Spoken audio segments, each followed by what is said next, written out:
নমস্কাৰ বন্ধু বান্ধৱীসকল, মোৰ মিনি ব্লগটোলৈ আপোনালোক সকলোকে স্বাগতম জনাইছোঁ। মই আজি কাপোৰ চিলোৱাৰ পৰা আৰম্ভণি কৰিছোঁ আৰু এনেকৈ সাজি কিয় কাপোৰ চিলাইছোঁ গম পাইছেনে? আজি বাৰ্থডে আছে আৰু গতিকে সোনকালে ওলাই মেলি হ'ল আৰু ওলাই মেলি লৈ মই দুটামান ৰিলছ বনালোঁ। এয়া দেখিছেনে? আৰু ৰিলছ বনোৱা দেখি আমাৰ এই ভণ্টিজনী আহিলে, তাইও মোৰ লগত ৰিলছ বনালে আৰু ৰিলছ বনাই মেলি আমি আকৌ বাৰ্থডে পাৰ্টি পালোঁ আৰু কেক কটাৰ সময় হৈ গ'ল। যিহেতু সকলোৱে জানে আজি প্ৰিয়াঞ্চীৰ ছোৱালীজনীৰ বাৰ্থডে আৰু গতিকে তাইক শুভেচ্ছা দিবলৈ বাৰ্থডেলৈ গ'লোঁ আৰু এয়া কেক খানি দিলে তাইক। আৰু কেক খানি দিলে সৰু ছোৱালী একো বুজি নাপায় আৰু আমিও আগতে বুজি পোৱা নাছিলোঁ আৰু কেকখিনি খাবলগীয়া বস্তু, মুখত খানা বস্তু নহয়, গতিকে তাইক খাই দিছে।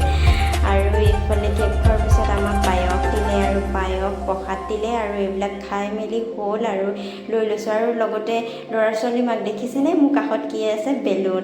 আৰু যিহেতু ল'ৰাই বেলুন লাগে বোলে আৰু তাক বেলুন এটা লৈ দিলোঁ। আৰু এইফালে আমাৰ জুনুকা তাইকো বাই বাই ক'লোঁ আৰু এতিয়া ঘৰলৈ গুচি আহিলোঁ। আহি আকৌ এইফালে মাংস বনালোঁহি।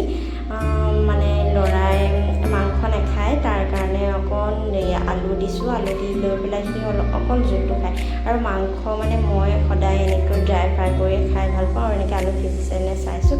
আৰু ইফালে মাংসও একদম চিমত গেছত বহাই দিছোঁ, তেনেকৈ দিলে টেষ্টি হয়। আৰু ইফালে মোৰ কামো কৰি আছোঁ আৰু মই চাফাও কৰি আছোঁ গেছটো, যিহেতু লেতেৰা হৈ থাকিলে বেয়া পাওঁ। আৰু মই ইফালে ভাত বনাই কাম কৰি থাকোঁ আৰু ইফালে কোনে এনেকৈ কৰে ক'ব দেই। আকৌ ইফালে আমাৰ ল'ৰাক আকৌ মই ভাত খুৱাই দিব লাগে, সি নিজে খাব নোৱাৰে।